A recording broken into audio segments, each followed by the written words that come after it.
आज तर सकाळी उठल्या पावसाने आपलं तोंड दाखवलं. तर बघूयात आजचा दिवस कसं जातं. तर चला ब्लॉगमध्ये. तर मी मस्तपैकी फ्रेश होऊन चहा घेण्यासाठी गेलो किचनमध्ये. आणि किचनमध्ये गेलो तर मम्मीने चहा बनवून तयार ठेवला होता. आणि पप्पाने आज कोणतरी नवीन चहापत्ती आणली होती. आणि मी मस्तपैकी पावसाचा आनंद घेत चहा घेऊ लागलो. आणि दारावर पेपर पण आला होता, तर त्याला घेऊन घरात घेऊन आलो. तर मी जसं चहाचा पहिला घोट घेतला तर अरे खूपच पांचट चहा झाला रे यार. तर इथे मम्मीने शेंगदाणे भाजायला ठेवले होते साबुदाणा खिचडीसाठी. चहा घेतल्यानंतर मला स्वतः खूप दया आली, म्हणून मी बाकी चहा तसंच ठेवून दिला. म्हणलं नको बाबा तुम्हाला परत. तर इथे मम्मीने घटस्थापनेची माळ करण्यासाठी फुले ठेवले आहे. तर आजपासून मला खूप लवकर भूक लागली होती, म्हणून मी स्वतःसाठी साबुदाणा प्लेट काढून घेतला. हे बघा आपली प्लेट रेडी. आणि तारक मेहता बघितल्याशिवाय माझ्या घशाखाली काही घास जात नाही. तर माझं नशीब बघा किती फुटकं आहे. दोन्ही चॅनलवर ॲड सुरू आहे. तर फायनली तारक मेहता लागलं. साबुदाणा अर्धा खाऊन झालं. तर कृष्णा इथं तोंड उतरून बसलेला आहे का, तर ते तोंडाने आहे का.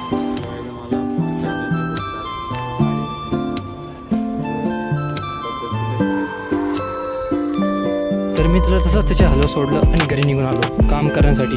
कंटिन्यू 2 दिवस साफ केल्यानंतर तरी पण हे रॅक राहिलंच. तर रॅक सगळा पसरा काढून साफ वगैरे केल्यानंतर जसं तसं ठेवून दिलं. तर हे सगळं काम वगैरे झाल्यावर मी मस्तपैकी आंघोळ करून तयार झालो. तर इथे मम्मीने घटस्थापनेची तयारी करून घेतली.